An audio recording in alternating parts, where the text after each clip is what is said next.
مولانا سید محمد صادق آل نجم العلماء سن 1914 عیسوی میں سرزمین لکھنؤ پر پیدا ہوئے۔ آپ کے والد مولانا سید محمد کاظم جید عالم و مجتہد تھے۔ موصوف کے جد نجم الملت آیت اللہ سید نجم الحسن رضوی بر صغیر میں اپنے وقت کے مرجع اور حوزہ علمیہ نازمیہ لکھنؤ کے سربراہ تھے۔ مولانا سید محمد صادق نے ابتدائی تعلیم گھر میں اپنے والد سے حاصل کی، اس کے بعد مدرسہ نازمیہ میں داخل ہوئے اور نجم الملت کی سرپرستی میں رہ کر جید اساتذہ سے کسب فیض کیا۔ آپ نے جہاں دوسرے اساتذہ سے فقہ و اصول کی تکمیل کی، وہیں اپنے جد نجم الملت سے بھی خوب استفادہ کیا اور نازمیہ کی آخری سند ممتاز الافاضل امتیازی نمبروں سے حاصل کی۔ آپ لکھنؤ سے تعلیم مکمل کرنے کے بعد عازم عراق ہوئے اور حوزہ علمیہ نجف اشرف میں بزرگ علماء کرام کے دروس میں شرکت کی۔ موصوف نے اپنے آپ کو علمی مدارج میں اس قدر بلند کیا کہ علماء کرام نے آپ کی علمی صلاحیت کو دیکھتے ہوئے اجازات سے نوازا۔ آیت اللہ محمد حسین نائینی نے اجازت دے کر آپ کی قدردانی کی۔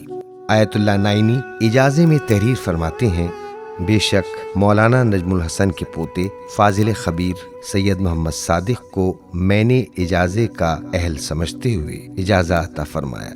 آپ جید الحافظہ، فقیہ، متکلم، ادیب، فلسفی اور بلند پایہ مصنف تھے۔ عربی ادب کے استاد کامل تسلیم کیے جاتے تھے۔ حماسہ، متنبی، دیوان رضی اور دیوان ابو تمام کے سینکڑوں اشعار حفظ تھے۔ نہج البلاغہ کی عبارتیں یاد تھیں اور بغیر دیکھے ان کتابوں کو پڑھاتے تھے۔ مولانا صادق مدرسہ نازمیہ میں وظیفہ تدریس کی انجام دہی کے ساتھ ساتھ شیعہ عربی کالج میں بھی تشنگان علوم کو سیراب کرتے تھے۔ ہر وقت آپ کے گرد طلباء کا ہجوم لگا رہتا تھا اور آپ انتہائی شوق کے ساتھ ان کے مسائل حل کرنے میں منہمک رہتے تھے۔ انتہا تو یہ ہے کہ آپ راہ چلتے طلباء کے دروس کی گتھیاں سلجھاتے ہوئے چلے جاتے تھے۔ آخری عمر میں بینائی نے ساتھ چھوڑ دیا، مگر اس کے باوجود تدریس کا سلسلہ منقطع نہیں کیا اور آپ اسی حالت میں پابندی سے نازمیہ میں درس دیتے رہے۔ جب آپ بہت کمزور ہو گئے تو گھر ہی پر طلباء کو درس دیتے تھے۔ آپ کو فقہ و اصول میں استنباطی صلاحیت حاصل تھی۔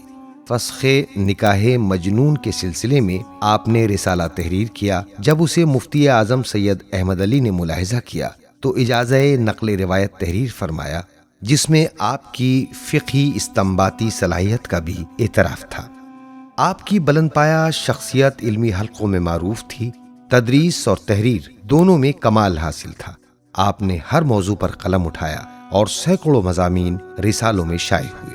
موصوف نے قرآن مجید کا اردو میں ترجمہ کیا، جو آپ کا علمی اور ادبی شاہکار ہے۔ یہ ترجمہ تفسیری ماخذ سے مکمل مطابقت اور ہم آہنگی رکھتا ہے۔ ترجمے کی زبان میں ادبی چاشنی پائی جاتی ہے، نیز الفاظ کا استعمال بھی انتہائی احتیاط کے ساتھ کیا گیا ہے اور برمحل بھی ہے۔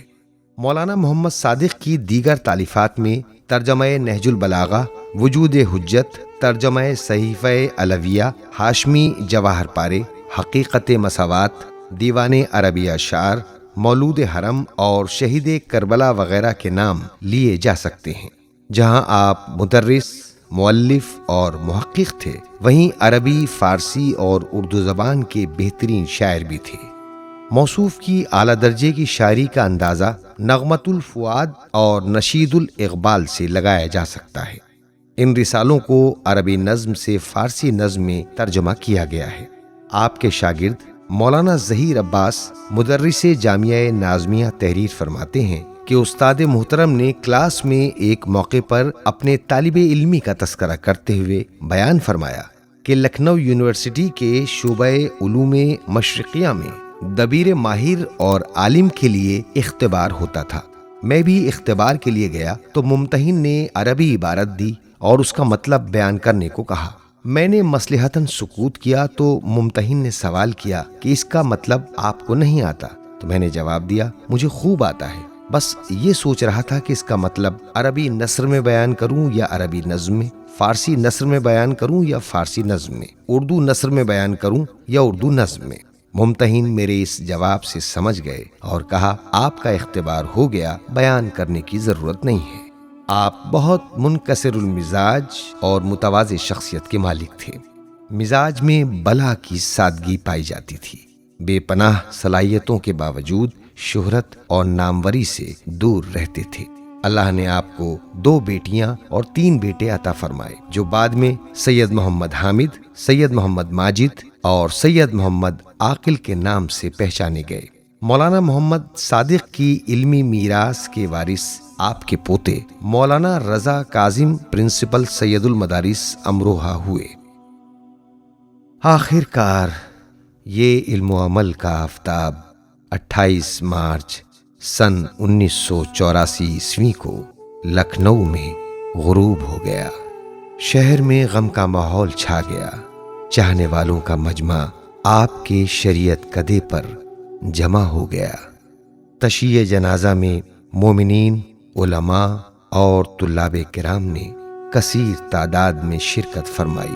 نماز جنازہ تاج العلماء مولانا سید محمد ذکی کی اقتداء میں ادا کی گئی اور حسینیہ غفران مآب میں سپرد لحد کر دیا گیا۔